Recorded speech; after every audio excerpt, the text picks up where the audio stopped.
Hi everyone! Ever been working on a Flask project, imported langchain, and then suddenly your application crashes with a cryptic type error, issubclass, arg1 must be a class? It's a frustrating error. It can stop your development cold.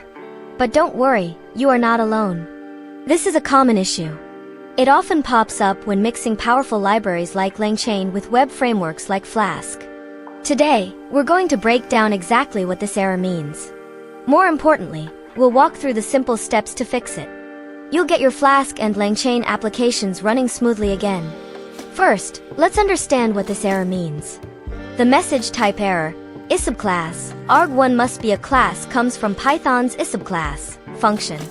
This function checks if one class is a subclass of another. The error tells us that the very first argument provided to issubclass was not a class type at all. It might have been none, a module, or some other non-class object. Why does this happen with langchain? Langchain heavily relies on Pydantic for data validation and model definition. Pydantic internally uses issubclass to validate types.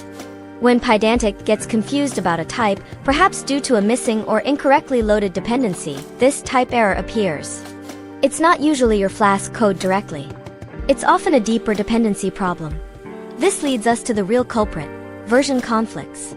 The most common reason for this issubclass error with langchain and Flask is a clash between different versions of shared dependencies.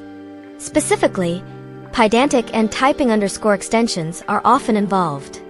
Langchain might expect a specific version of Pydantic. Your Flask environment, or another library you've installed, might have pulled in a different, incompatible version.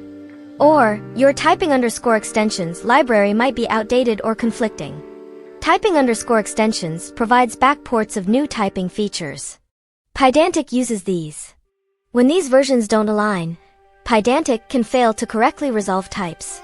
This makes it pass something that isn't a class to issubclass.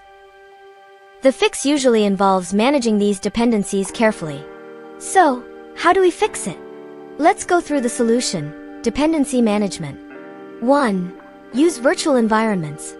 This is crucial. Always work inside a virtual environment for your Python projects.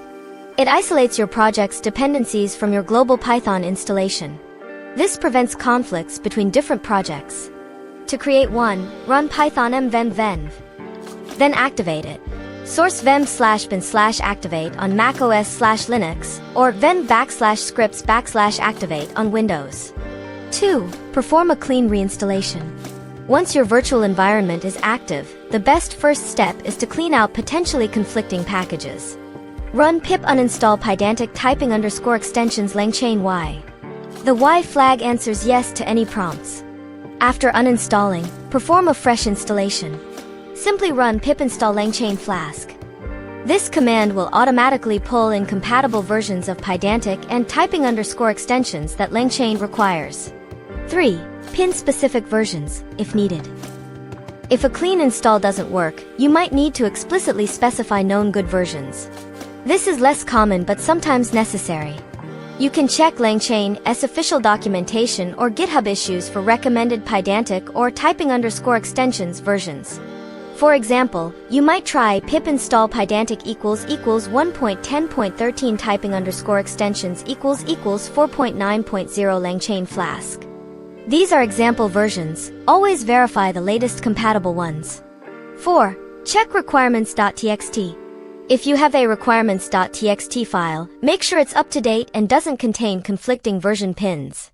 It's a good practice to regenerate it after a successful installation using pip freeze requirements.txt. 5. Restart your Flask server. After making any dependency changes, always restart your Flask development server. Sometimes, Python processes hold onto old library references. A fresh start ensures the new dependencies are loaded correctly. Remember, Flask itself isn't the problem. It's just the environment where langchain is being imported. The type error is a symptom of langchain's underlying dependencies clashing. By carefully managing your package versions, especially Pydantic and typing underscore extensions, you can resolve this issue efficiently. We've covered the type error, issubclass, arg1 must be a class error when importing langchain in Flask. We looked at what the error means and why version conflicts are usually the cause.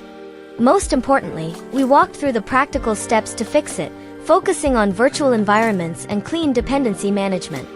I hope this guide helps you get back to building amazing applications without these frustrating roadblocks. Thank you so much for watching. If this video helped you, please give it a like. Share it with anyone else who might be struggling with this error. And don't forget to subscribe for more helpful Python and development tips. If you have any questions or other solutions, leave them in the comments below. See you next time.